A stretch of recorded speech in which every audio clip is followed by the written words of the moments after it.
Broadcasting live, it's Cream Pie Sunday. Oh, yeah. And now for your hosts, give it up for Josh and Rick. Oh, yeah. Rick, it's been a couple weeks, buddy. How the hell are you, my friend? I'm striving, man. I went to South Dakota last weekend, and then I got tore up yesterday at Jimbo's. Dude, I'm running through it. This is where I wore yesterday at the barbecue, so I was still feeling pretty American after last weekend. So I thought I'd rock this one more week, and then I'll retire it a little bit. So Yeah, hell yeah. That's great. You should just wear it every episode. Dude, so you had a banger at Jimbo's on the barbecue all day? yeah, we showed up around noon, and then by like 2 o'clock, I was like getting after it, dude. Clive didn't make it past sundown. Oh man, it was quite a time. Yeah, I texted Jimbo this morning. I'm like, yeah, but the Armbrick Bros can't hang anymore, man. Whatever. Getting older, buddy. It's not the same. Yeah, I'm doing laundry today, so I'm wearing a shitty old baby blue stained t-shirt. So we're gonna look like a couple of bums this week, but that's okay. I'm sure the creamers don't mind. I haven't seen you in 2 weeks. The beard is coming in nicely. Do you use product or do you use beard like a roller or anything to develop that bad boy? No, I just I put a little beard butter in it, or whatever that's called, because I got hairs that go every which way. So I'll just slap a little goo in there. Look, I'm Grease convinced it up. It's definitely. I mean, there's no way it's not. It has the consistency and taste of.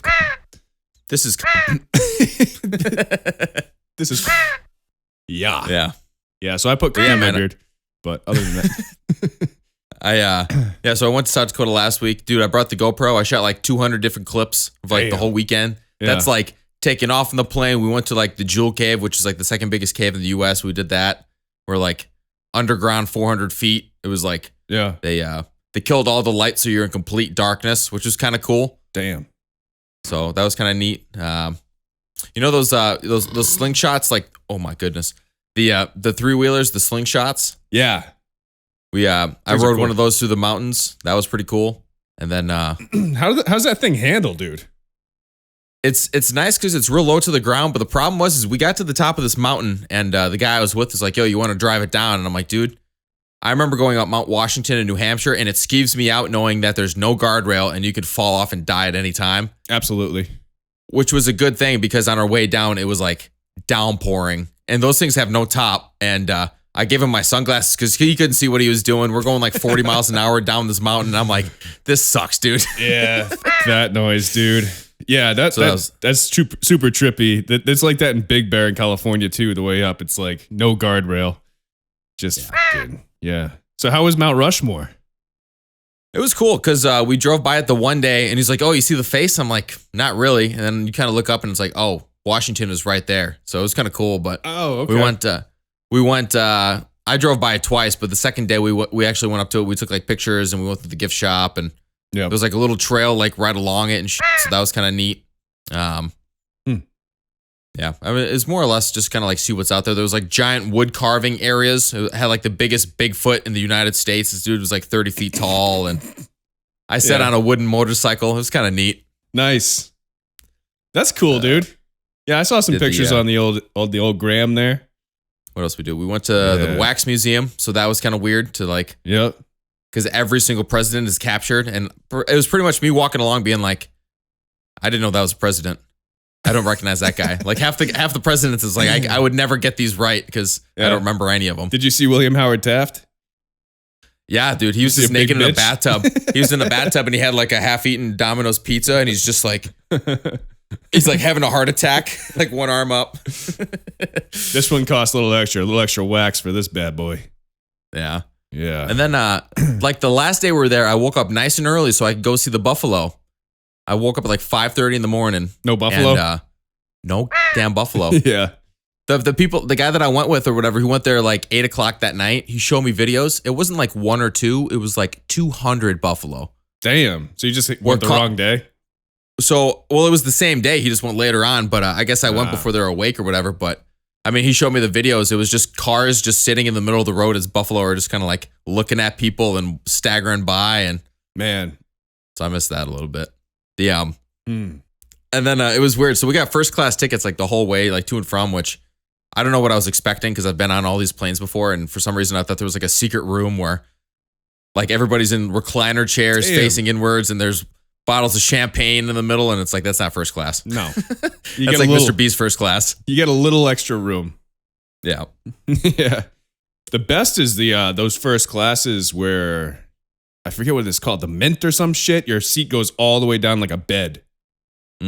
Yeah, but that's like, I think that's just JetBlue does that or something. I forget. Or Mine Delta, didn't do Delta, that. something like that. Yeah, And then those I are didn't sick. realize that we got free alcohol until the very last flight because we had 2 there and 2 coming back. And First so we're class flying the from whole way, huh? yeah. Fucking So we're ballin'. flying- Jesus Christ. We were flying from North Carolina to New York. Yeah.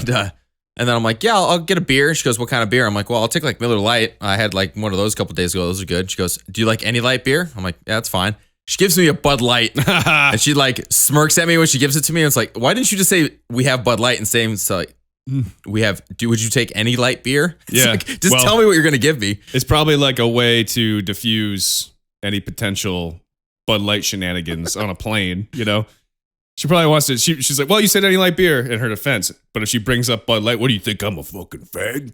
You know? Like, Yeah. people are assholes. Like, they'll start a whole thing. So, Yeah, so she had to like hang like a pride flag on like the corner of my seat, and every time somebody stood up, like little sparklers and shit went off, and so that was a good time. yeah, she brings over a trans boy to give you a massage, foot massage during the flight. Enjoy your Bud Light. You got such manly hands. Yeah. But that was it, man. It was a good trip, but it's like I got back to my house Thursday morning like 2 a.m. I tried to go into work. I like lasted like 2 hours. I was just so tired and Yeah. just that traveling, dude. It's just I woke up early each night. I woke up early each day and went to bed late, and I was just freaking burning Yeah. both ends. Burning both ends, baby. Well, that's cool, man. Glad you had a good time. Good trip. It's dope. Yeah, I'm just glad to be home, dude. Yeah. Welcome back, buddy. Welcome back to the crematorium. So what the hell you been up to? A lot of comedy. I've been sober for a few days. Taking some time off the old booze train. Which has been good. But as you could probably tell, I'm not hungover today, so I'm not twitching like a meth addict. Watching those episodes on YouTube, I'm so fucking jerky and I look like I'm tweaking. I'm like, dude, I'm just really hungover and anxious. I'm trying to be interesting, you know? Yeah. But I look back, I'm like, yeah, what's going on? You know, like fucking hitting my vape every 9 seconds, trying to get some sort of dopamine flood in my brain so I don't pass out of pure fear. I saw a meme and it was like, you drink to socialize. I drink to stop shaking. Yeah, It's like- yeah. Can relate. Yeah, it's been a few Yep. days. It's been good. I got some a bone to pick. So Pick some bones, daddy. So I did comedy twice this week. I did a little set at the Crown. I went to Common Market in Charlotte. And this mic on Friday night, it was actually 2 days ago, Friday night.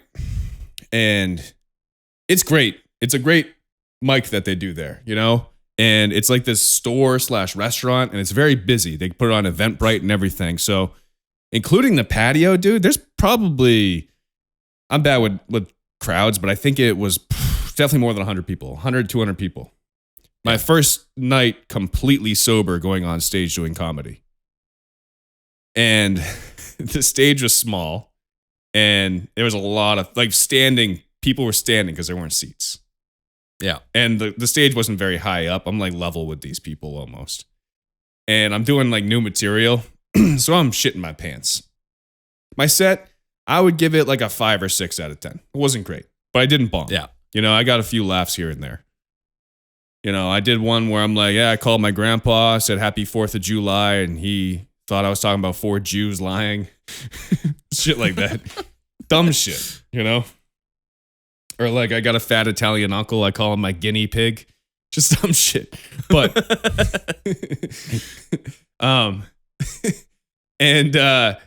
there's these older comedians there, and I'm not going to say names, and they're not going to watch this podcast anyways. But it's an open mic, for one. They've been doing comedy for years and years, and they're puffing each other up like, dude, this is my good friend coming up on stage next. You might know him like this. These guys go on stage sometimes, and they just shit on the other comics. Like the guys that are just trying it out. You get 5 minutes on stage. The first 2, this guy goes up there. I'm not going to say who he is, but he goes up there and he's just shitting on the guy's set who went right before him for like 2 minutes straight. He's like, yeah, comics, don't come up here and just like introduce yourself and be like, my name is this and I'm from this. We don't give a shit. That's not comedy. That's not funny. And then he's like, who here's from Charlotte? And then people are like, yeah. He's like, see, you don't fucking listen. Nobody cares. And he was just up there. And then he has no fucking jokes after that. He's like looking through his phone. What else? Rape is bad. It's like, this guy's not funny. He's been doing comedy for 10 years. He's got nothing. He's got nothing to say. He can't put together 5 minutes. Like, give me a fucking break. And he just goes up there and shits on these new guys that are trying to be funny. And the guy that went before him was decent. And so the guy gets up and leaves because he's all pissed. Just shitting on this poor guy. Like, fuck these people. They're not that funny. They're douchebags. I guarantee if one of them makes it, they're just going to fucking pull the ladder up right behind them and say, fuck everybody else. These people will throw you under the bus. These guys are assholes. Anyways, I've been thinking about that for like 2 days and fuck that guy. I don't like that shit. That's it's weird because it's like a subculture, you know, like once you're in that circle of comedians and like other people that do stand up and shit, like you're understanding what the average person does, and like somebody that's been doing it for 6 months compared to 10 years, like, all right, this guy's a prick. And then there's like probably not as many veterans as you'd like as like, you know, to give you advice and say, oh, don't do this, or man, I did this for 4 years. And yeah, it's tough, man. Most of the guys I've met so far are great. And there's some cool guys, you know, and I don't have a problem. And I try to be friends with everybody. It's just these older guys at this show in particular, I've seen them perform multiple times. They still don't know my name. They still don't want to know my name. They have no interest in me. They all forget that they've seen me go on stage like 5 times. Yeah. They don't remember any of it. And they're douchebags. I mean, they're still doing open mics years and years into comedy game. So they're clearly not that good. And that's not to say that veterans can't do open mics, but they can't put together a good 5 minutes at an open mic. After I've been doing this shit for 2.5 months. At least I have like a 5 minutes, you know? Yeah, but you're also like, if you went up there and you had 30 seconds to prepare, you could push yourself through a 5 minutes and you wouldn't be up there scrolling through your phone and be like, all right, what are we going to talk about? It's like people are spending their time to sit here and listen to you talk and you're not prepared, dude. Like I'm a big believer in like, what is it? Failing to prepare is preparing to fail. Yeah. You know? Yeah. Like put a little thought before you do something, you know? Don't just show up and figure it out. Yeah. And, you know, sometimes you just want to try and do crowd work. And that's fine. Like, you want to go up there and riff. It's an open mic, and people are going to try out shit, you know? I think I'm getting a cold. People are going to try out shit. It's no big deal. But don't go up there and just act like a jackass and shit on other people. And it's fine if it's funny and that's like your gimmick and you're like joking and being funny, but it felt authentic. It wasn't funny. And then he had nothing. And it's like, what do you expect? Like, you go up there, you shit on everybody else, and you get back and you're like, I'm just going to walk by. Everybody's going to be giving me like little slow claps, pat me on the back as I'm walking by for like, oh, thank you for making fun of my inability to deliver the joke. I really appreciate that. Yeah. And if you're a roast comic and you want to roast somebody and it's funny, like, hey, by the way, you know, you make a comment about the guy that went before you, that's fine. I do that shit sometimes. It's no big deal. Like, it's all comedy if it's funny, right? Yeah. But yeah, it's just, if it's, I don't know. It's hard getting up there, especially at that place that was busy as fuck. You know, I was nervous, and I'm not normally nervous. I'm usually a little nervous before I go on stage, and then once I go up on stage, I'm fine. This time, well, the lack of alcohol and the size of the crowd. Yeah. And the fact I was trying to do new jokes. It's just like, I could feel myself shaking up there a little bit. You know, just trying to hold it together, getting laughs here and there, but trying not to waver with my voice as I'm talking on stage so I don't sound nervous, you know? Like, I could feel my legs shaking, but I hope it's not visible to the crowd. You know what I mean? And then to imagine if I had gotten off stage and the guy's like, fuck that guy. What a piece of shit. That's not even funny. Like, he's a piece of shit. He should just give up. That's not funny. Be like, fuck you, dude. I'm trying here. Like, but that's hard. What he did. Basically, not to me, but yeah. Yeah. Whatever. Well, even like when we did the Jewel Cave tour, the tour guide was, she must have been 20 years old or something. I could tell she was a little nervous. I asked her, I was like, how long have you been doing this? She goes like, well, I've been doing this for 4 months or 2 months or 4, whatever. She's been doing like for 2 or 4 months or whatever it was. Right. And she's giving us the history of the cave and the guys that first went in here and the dynamite they used and how things started leaking through an elevator shaft when they drilled down so low and blah blah blah, and just everything she's saying. She goes, well, so these are stalactites. So stalactites might drip on you, so they come from the ceiling, and I'm like, dude, you're working at like a national park, and you're 400 feet underground, and you're nervous. I get it, but you can deliver this a little bit better. Like I thought, like. Yeah. Give me a week to do anything and I'll be pretty goddamn comfortable doing it. And I'm like, how? Like, do you do this like once every couple days? She goes, well, no, I usually do about 4 tours a day. Oh yeah, you should have it down by now. Do you stagger through this like every time? Like I didn't ask for that, but it's like, man, I mean, I appreciate the info that you gave me, but you're talking like a goddamn fucking teenager is talking about. Yeah, well, she basically is almost, you know? Yeah, she's struggling through. But that was the same thing. Like her voice was wavering and it's like, dude, chill out. Like we're not fucking grading you. Just mellow out, dude. Yeah, especially after 4 months of doing 4 tours a day, you figured she wouldn't be nervous anymore at that point and have it memorized. You know, I'd be able to, if I did 4 tours a day for 4 months, I could do it like hungover, drunk. You know, it would be like the back of my hand. I would just be like, yeah, this is a fucking stalagmite and a stalactite. Go suck my dick. This one, like the little kids, like, how are you today? And they're like, well, I'm microdosing for the first time, so we'll see how it goes. Yeah. Do you like total darkness? Yeah. We're going to turn this cave into the inside of my brain right now. Quick. Just total darkness, the abyss. Just sneaking up behind kids when it's totally dark and so Jimmy. Even though, so you've been doing this a while now. So like, are you, even this last time not doing it with alcohol, but how are you feeling like getting in front of a crowd? Because I'm sure the first couple times it was like, man, there's a lot of eyes on me, dude. I don't mind. I really don't. Once I'm up there, after like a first joke or two, I'm not nervous up there, which is weird because, you know, a lot of people are nervous throughout. It's more of like the anticipation of getting up there, you know, but I like that part, you know, like about to jump in the pool. Like, here we go, baby. Like, fuck. It's too late now, you know? And then coming up to the stage, Joshua James. And I go up there with my dick out and I just jerk off on everybody. What's up, ladies and gentlemen? Let's go. Yeah. You should do a full, Kinnison set. Just get up there and just...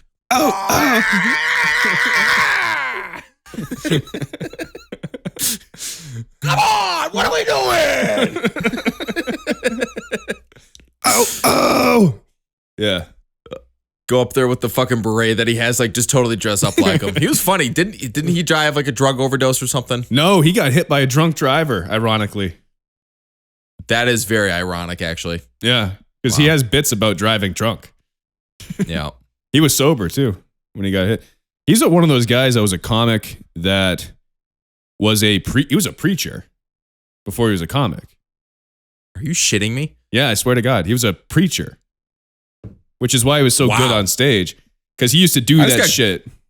I just got goosebumps for some reason when you told me that. That's like the weirdest shit I've ever heard. That guy is like a freaking loose cannon. He got hit by a car and his brain chemistry completely changed. And he became reckless and crazy and hilarious.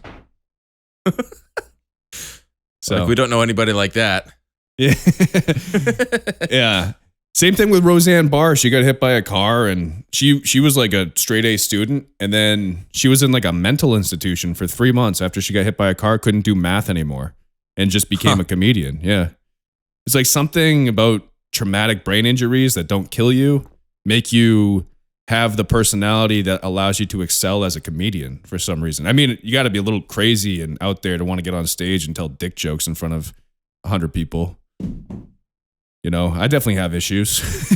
It's a good outlet, though.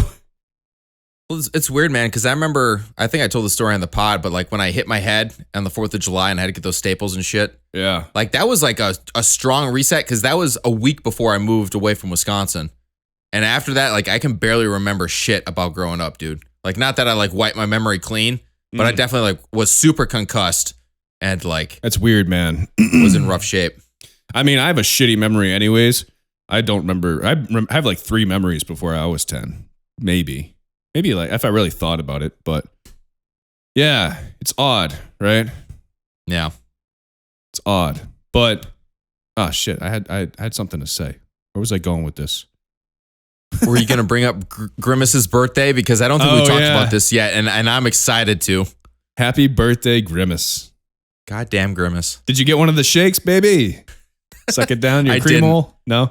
I did not, but man, I watched the commercial that McDonald's put out in May for like all of June. We're celebrating Grimace's birthday, and it's like, man, these are like creepy animatronic style commercials, and it's all like old Polaroid photos, and I'm like, dude, this is like serial satanic cult type shit, dude. Yeah, it's weird.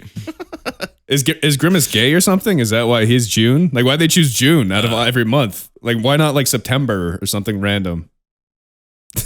I don't know. It might have actually been when he was created or something. I don't know, but it's just, okay. But I guess there was like videos of people making it like they were drinking the shake and all of a sudden they're having seizures and like pretending and they like start killing people and like this Grimace shake is just like the new lean, the new bath salts. Yeah. Yeah, I saw like a bunch of reaction videos. Like, I just drank a Shamrock shake and I just blew out of my ass all over my bathroom wall. Shit like that. Yeah, what flavor is it? It's like grape or is it like mystery? It's like light purple. It doesn't look very appetizing. The best video I saw was like a guy who's like, oh, I'm just trying the Grimace shake for the first time. And then it just shows him like toplet, like in his boxers in a boat in the middle of a lake. And like it's a drone shot of like, and it just keeps going up and up. And he's like just in there shaking in the boat. It's like, what the I'm like, damn, I fucking missed that window. I would have loved to like get a couple of those shakes and just make something super stupid. It's like there's actually a real Grimace. It's just like this big okja creature that they keep in a warehouse somewhere in the middle of Illinois or something, and then they just milk him, and that's what the Grimace shake is made out of. Just Grimace cum. I just watched the Rick and Morty episode where they're making the fortune cookies, and all the fortune cookies come like actually happen, and there's like this giant creature that would get zapped with electricity, and then it would like shit out a little fortune cookie. Yeah. But it's Grimace, and he's just like they're just milking him for his precious goo, just like milk him dry. He's just like all messed up on like Percocets. He's like, you guys gotta stop. I don't feel well. Shut up, Grimace. And they punch him in the stomach. They're like just milking him. Milk him dry this June. Milk him dry. Yeah, oh, man. The life cycle of a Grimace. It happens every how many years it's been. I bet what is Grimace? Is he just like a bloated diabetic version of what you turn into if you eat McDonald's every day? Well, there was like a whole gang of them. There was like the Hamburglar, and then there's Ronald McDonald. Yeah. There was like a female bird, I think. Bird. Ah, interesting. Yeah, I remember the original, like the 80s McDonald's characters were just guys with giant hamburger heads. And and then they turned into like little hamburgers and the Spuds, which are like the little potatoes. I don't even remember that, dude. Yeah, I remember like there's a car wash commercial when I was a kid, and Ronald McDonald was washing somebody's car, and he's like, "We need more suds," and then the potatoes hop over. Did you say more spuds? And he's like, "Not spuds, suds." Yeah. I think did I watch? I think they had like a cartoon or something when we were kids. I might have watched that in school or something. I don't even know, dude. Man, once that's fair use, man, I would love to like just buy the Grimace costume, buy a hamburger costume, and have them all be like axe murderers or something. Yeah. That's a good question. Is it fair use if it's a company? Because it's not like a artistic thing. Like, can you use the mascot of a company after? Is there like a, royalty-free period or whatever that is? Public use? Yeah, because like the other comparison would be like Winnie the Pooh, but that's not a freaking fast food chain. Right. It's an individual artistic creation. Yeah, I don't know. Yeah, I don't know. Maybe if you have Grimace at any point in time, you're kind of screwed because he might be protected underneath. Because that would be weird to have a company for like 150 years. And all of a sudden somebody's like using your mascot to like. Yeah. I don't know. It must be protected under something like that because obviously they wouldn't want something like that to happen. But right. Yeah. The Grimace law in the Constitution prevents that, I think. Subsection 19, the purple clause. Dude, I had a nightmare last night. Let me ask you. I have a lot of dreams where I know I'm dreaming. I guess you would call that, what was that? Lucid dreaming? Mm-hmm. The dream usually starts out where I don't know I'm dreaming, and then I see something weird, and I say, you know what, I might be dreaming. Then I realize I am. But at that point, I have the power to wake myself up. Do you have that ability in a dream to like wake yourself up? Because I always make myself wake up.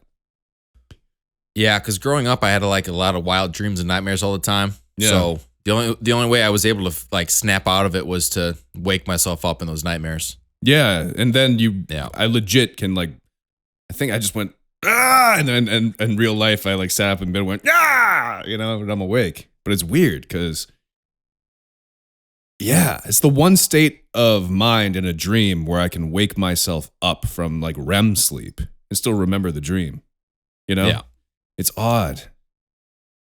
Well, it's weird because I mean, there's still times now where I'll wake up just like, and I'll just like sit up and like freak out real quick, and it's like, what the hell? But I have this one dream I remember from my first house, and I must have been 3 or 4, but I can still like picture. I mean, I'm sure the memory has shifted. We've talked about this, how memories change, how many times you tell the story, and how much you think about it and stuff. But for sure. I remember I was a little kid, and I was in the middle of like a giant warehouse with like a sunroof, like sun panels or whatever. So the sun was coming in through the warehouse. There was nothing in there except for this coffin in the middle of the room.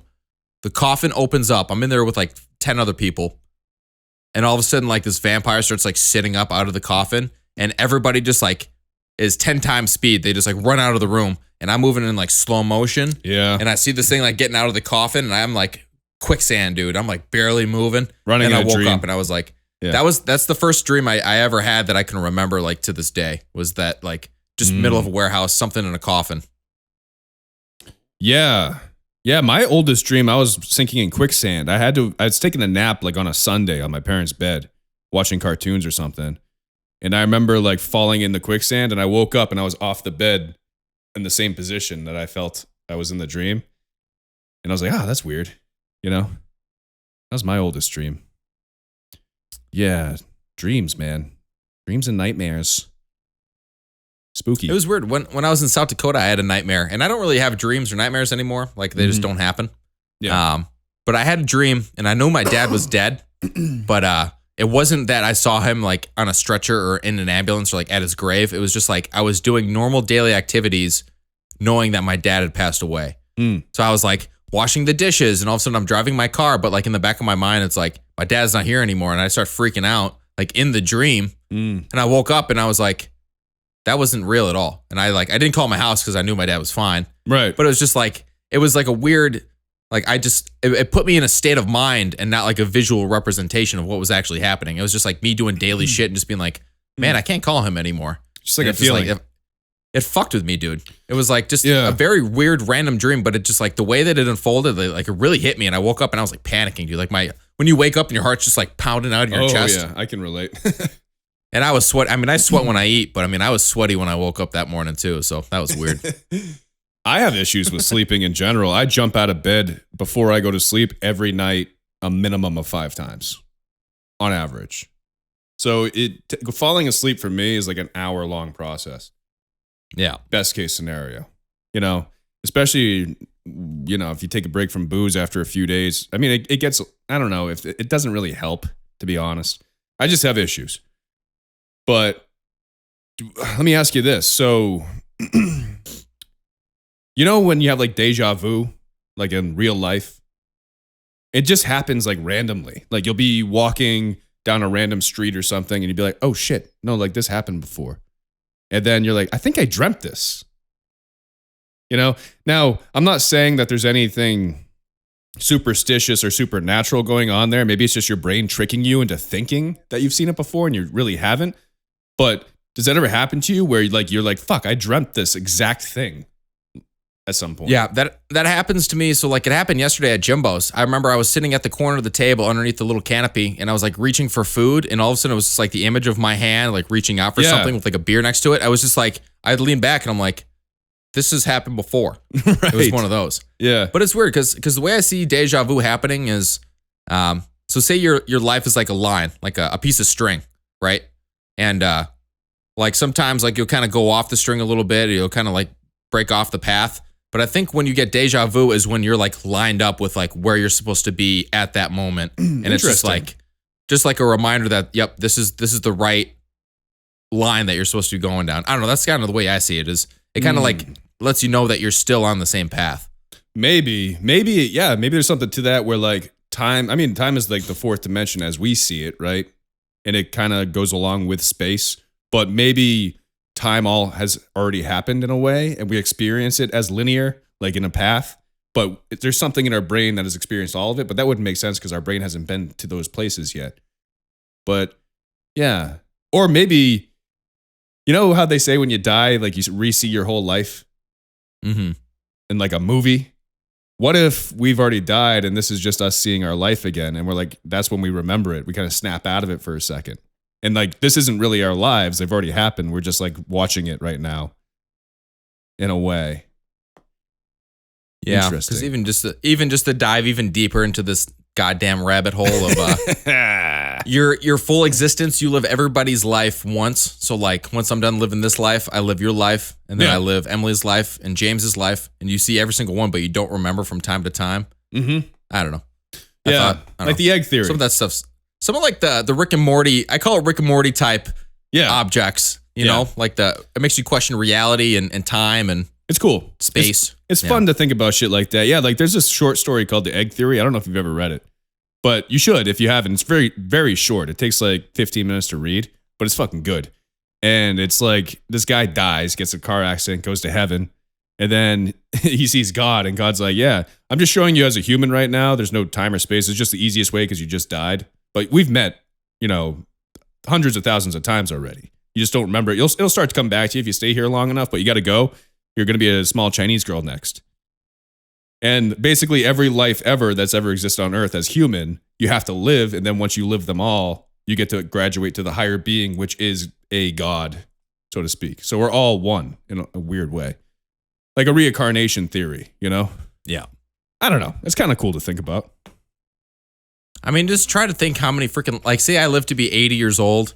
And you live to be 100 years old. Right. And how many people we don't know that we'd have to live as? Like, that's an infinite amount of... Oh, yeah. It would take forever. Like, every second is multiplied by billions of seconds. Yeah. Billions and billions and billions. I mean, there's 8 billion people on Earth, but there are way more people that are dead that are alive. We're all basically just people that haven't died yet. There's way more people that have died than are alive right now. What's your stance on like graveyards and like the burial process?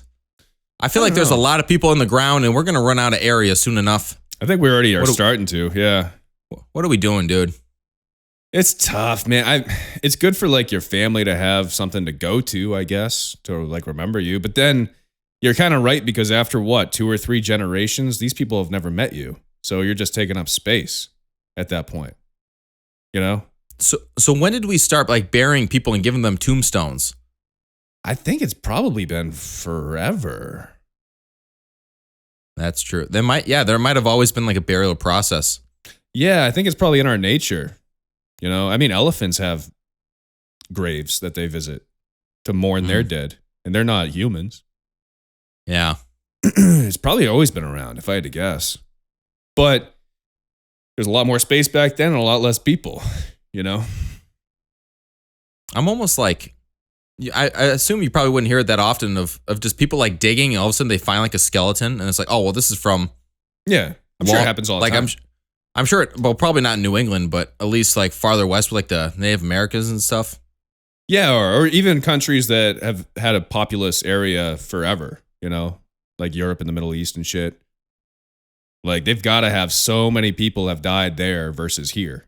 You know, because people have been there for thousands and thousands and thousands of years. So I'm sure it happened when like the industrial revolution happened, and they're like, all right, we need this spot for a building and a factory and this and that, and we're building it up, and all of a sudden it's like, oh, this is a massive grave. Oh yeah, yeah. This is like 80 to 100 people like just buried here. We don't know what ethnicity. That's before our technology can determine that. We're just gonna throw it on the other side of this river and let the bone marrow seep into the ground. I'm sure that they mostly build over them and don't care in history. Yeah. And I'm sure most people that have ever lived don't have a graveyard or like a gravestone. Because if you think of like the catacombs and they're just skulls like stacked on top of each other, like those people don't have gravestones or like any of the mass burials or the graves from like the wars and everything. They just throw everybody in a fucking giant hole and cover it up. Like there's got to be so many people, you know. So if you get a gravestone, you're pretty lucky. I don't think I'd want one. I think I'd want to be like maybe one of those like little spiral things where my ashes are infused, leave it on the freaking fireplace and leave me there till somebody throws me out or somebody sells me by accident at a garage sale. Till your fucking your brother accidentally drinks you, thinks you're coffee. Yeah. Ovaltine. Yeah. Yummy. Yummy. Starts having flashbacks of you. What Like the hell's going on? Yeah. Yeah.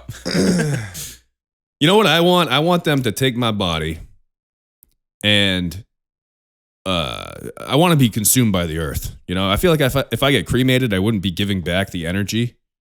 Mm-hmm. You know, because if I get cremated, I mean, do they use any of the energy from your body, or is it just like no? They use more energy to get rid of you, right?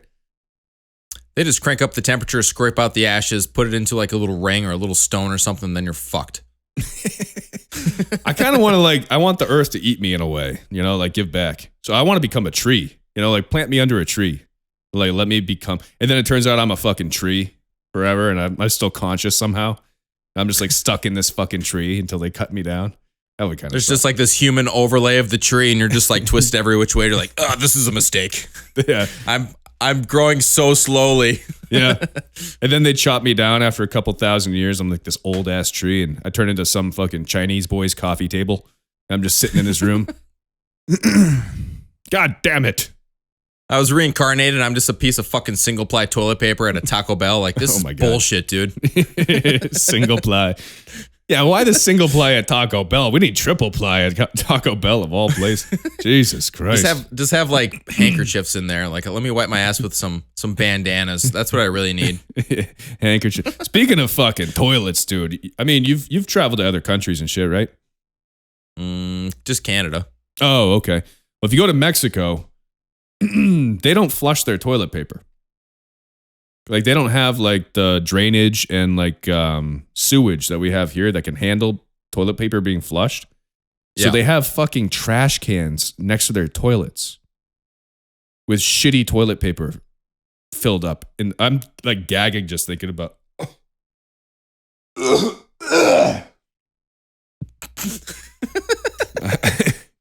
It's fucking, I'm just thinking about That's gotta be awful, dude. Dude, it's horrendous. And oh my God. It's like 130 degrees in these bathrooms and you're just like trying to sit next to this smoldering literal pile of shit. Oh, it's repulsive. And there's just like a bin of shitty toilet paper. So you wipe your ass and you throw your shitty paper into this bin. And then the bathroom attendant has to come out and empty a bunch of shitty paper into like a bigger trash can. It's fucking disgusting. Which, you know, gross. That's how they do it. That's how they have to do it because they don't have like septic systems or whatever. Fine. But nasty, dude. Yeah. Yeah. I mean, we should just have bidets everywhere. Like we've been talking about this forever.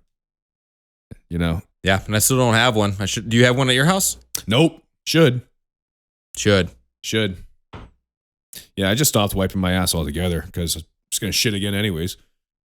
Yeah, I just let it cake up, and then I get one of those metal scrapers we were talking about a couple weeks ago. You use a Braille pad, one of those fucking stainless steel scrubbers. 100 grit fucking sandpaper you're sanding down your asshole. Yeah. I'm going to sand this hemorrhoid right off. Yeah, this is still good for the coffee table. Not bad. Dude, did you see what happened to the fucking roller coaster in Charlotte? No. Oh my God. It flew off the track and no, I'm just kidding. It didn't actually fly off the track, but it could have. So there's what the fuck's the theme park called? Amusement park. Oh, Carowinds. It's right in Charlotte and it's at like basically the border of North Carolina, South Carolina. Yeah. I think this particular roller coaster goes through both, which is kind of interesting. It's one of the tallest roller coasters in the United States. Somebody took a video of it like a week ago and I'll send it to you after the podcast, but the roller coaster basically completely fucking separates as the track's going by and at the high point. And who knows how long it was like this before like a person with their fucking cell phone videoed it and told the park. And the entire structure of the roller coaster is like moving off the track. And it's like, so they shut it down for repairs. They said that this roller coaster was safety inspected like that day. Like they always have to safety inspect roller coasters. But that got me to thinking like, dude, this is a big ride at a big amusement park. And that somehow got overlooked. How fucking crazy is that shit? It's called pencil whipping. It's when like a guy at work looks at a forklift and say, "Yep, it's all set," and then he's on it and it's like, "Whoop, that tire has a giant shard of glass in the side of it," and I slice somebody driving by. It's like people just fucking give it the once over. It's like you got to do a nice thorough inspection. Thorough inspections allow you to detect defects or malfunctions within a piece of property and could ultimately prevent injury or illness. Sorry. Is it Monday yet? Is it Monday? I'm ready for my toolbox talk. Fucking safety Rick over here. It's just, God damn it. with shit like that, like amusement park rides, how can you get lazy and overlook that if you're like one of those people that inspects it? It's wild. Now it's got me thinking about everything, you know? Especially with all like the mishaps and weird shit with planes lately. I mean, we've talked about it on the podcast before. Like, they've had some close calls. They haven't had any crashes, like major ones. I saw a plane crash in California yesterday, but it was like a private plane. But yeah, no commercial airliner has crashed in a long time. But dude, they've come close a lot. Pete Buttigieg, by the way, you fucking suck. But you know, this shit's ridiculous. So I'm afraid to go on roller coasters now since I saw that. So yeah, because even we used to go to a place called, what was it? Little America. It was in Wisconsin. Yep. And that was very much like a fair that just had a permanent residence. And it was one of these like where you're riding the thing, it's rattling side to side, and all of a sudden it's a 90 degrees turn. You're just like, and you're just like, it's so rickety. Like I was thinking about this the other day. It's like, man, like the scrambler, like the thing where it's like a giant, like it whips you side to side and you're going all over the place. People must get hurt on that shit all the time if that place is still there. Because that was so dangerous, like when I was a kid, and it was cool. But I mean, for me, it's like the slingshot, like where you have the two things, like the thing on each side, and it shoots you up in the sky. What happens when one of those snaps and you're just wrap around and you smash your face off the fucking platform? oh yeah, I'm sure that people die more like that, like from severe head injuries and shit. Yeah, You know, that thing, like, yeah, your fucking buckle like breaks and you just keep flying in the air on the way up, even though everyone else is going down. You're just it's the Super Mario. Yeah, could you imagine? That is terrifying. Oh my god. Do you like roller coasters? I used to be about it all the time as a kid. Oh dude. yeah. I still like roller coasters and shit. Yeah, for sure. I haven't been on like I guess I went to Disney World with Lita a year and a half ago, I think it was. Yeah, but we went to this amusement park up in, I think, Toronto, me and Cam, when we were driving to California a few years ago. Yeah, I like them and everything, but dude, the older I get, it's not that I'm afraid to go on them. It's just like, is it worth like me getting sick to my stomach or like my back hurts already? Like, I don't want to deal with this shit. Wait in line for an hour to get abused for 30 seconds, you know? I remember, at Little America, it was one of these where it was like a straight up pole, but then there was like a propeller in the middle and it would like spin you upside down. So you were like in this rocket facing this way. Yeah. And as you go around in this, basically this giant circle, the whole cabin would spin. So when you're at the top and they're loading somebody in on the bottom, you're upside down, like holding your breath, just waiting for them to get strapped in just so you could start moving and go back to like normal, like equilibrium, dude. And I remember being on that with like my buddy's dad. And we're sitting there upside down for like 30 seconds and he looks at me and goes, well, this sucks. Yeah. I don't feel well now. Oh yeah, they get stuck sometimes. That's even worse. Well, it's not worse than dying, I guess, but yeah, be stuck upside down on a roll. Oh, fuck that, man. Fuck that. Yeah, don't sign me up for that shit. What do you think of lab-grown meat? Good transition there, I know, but they just legalized lab-grown chicken in North Carolina. That's why I ask. Is that a bad thing? Are we not doing that?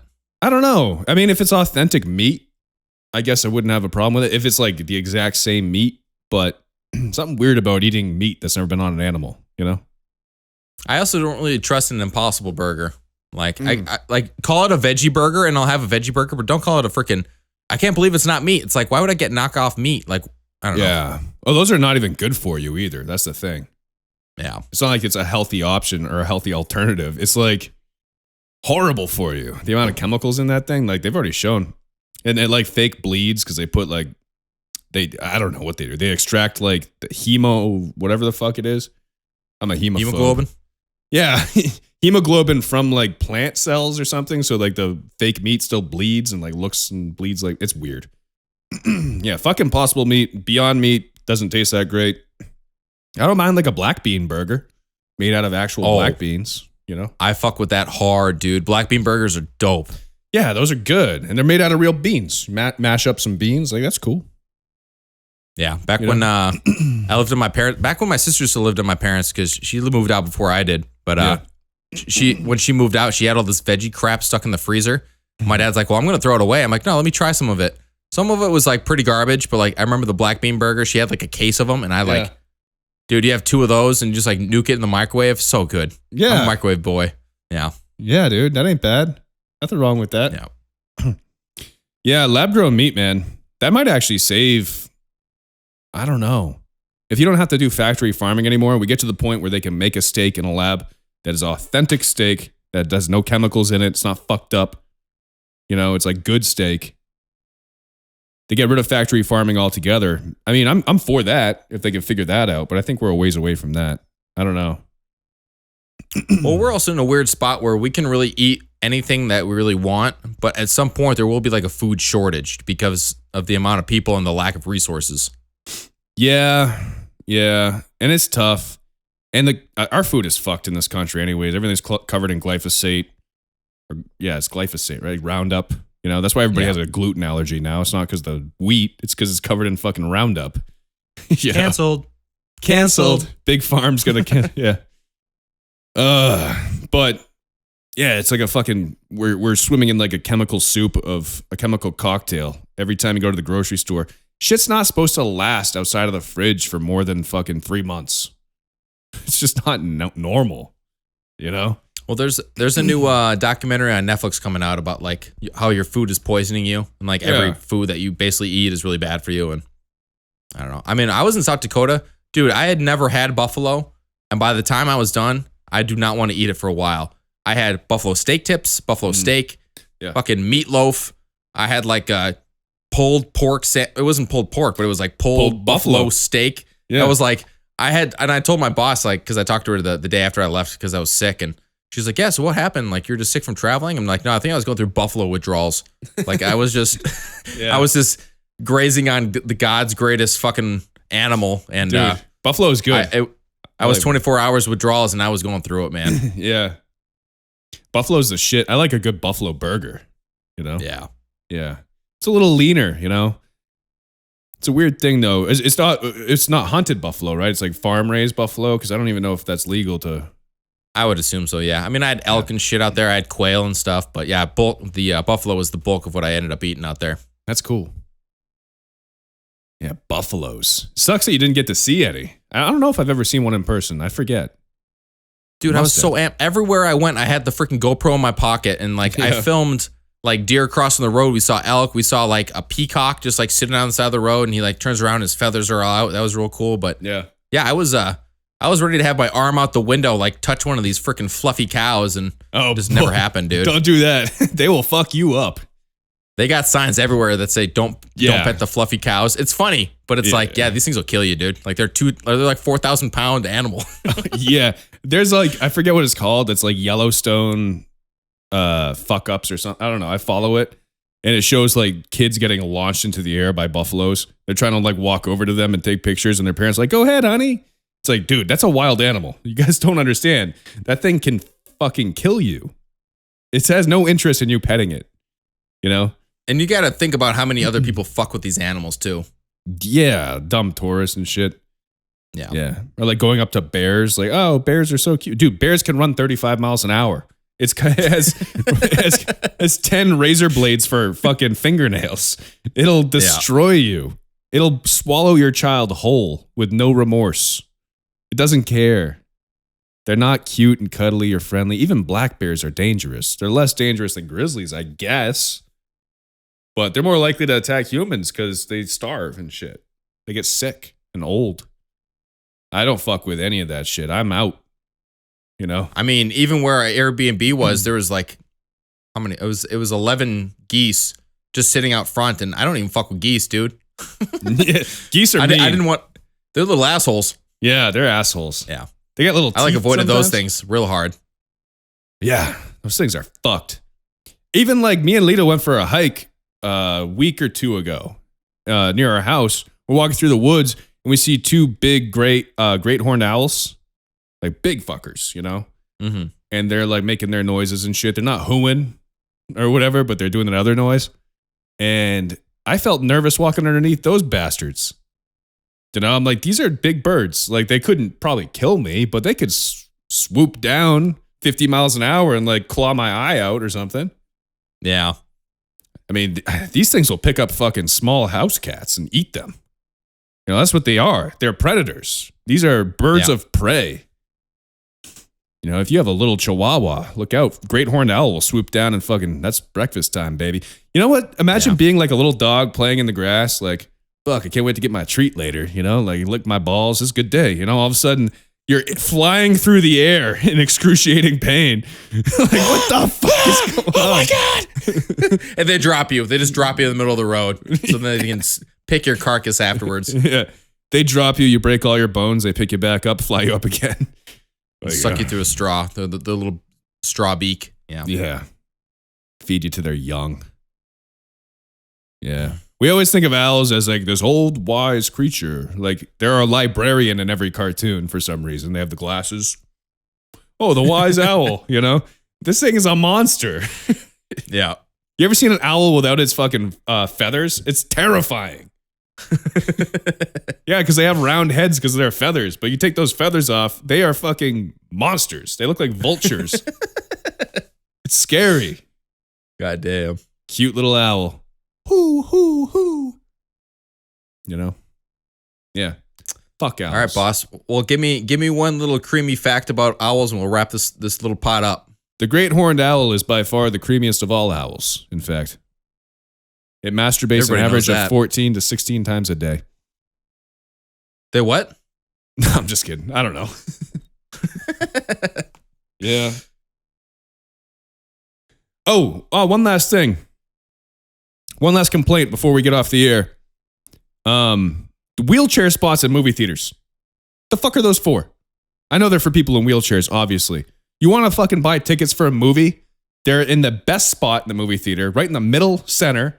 There's like 5 of them in an IMAX theater with a companion spot next to them. And you can't book them unless you're in a wheelchair, and they're always empty. So I have a plan. I'm going to buy a wheelchair and have Lita wheel me in, and we're going to have the best seats in every movie from now on. If that ain't the most American thing I've ever heard, I don't know what is. Yeah. I'm for helping out the wheelies. Don't get me wrong, but this shit's ridiculous. Nobody is ever sitting in those. And if there is, there's like one guy in a wheelchair. So maybe reduce those seats. Anyways, let's get off the air. I love you guys. Until next time. Stay creamy. Thank you. I love you.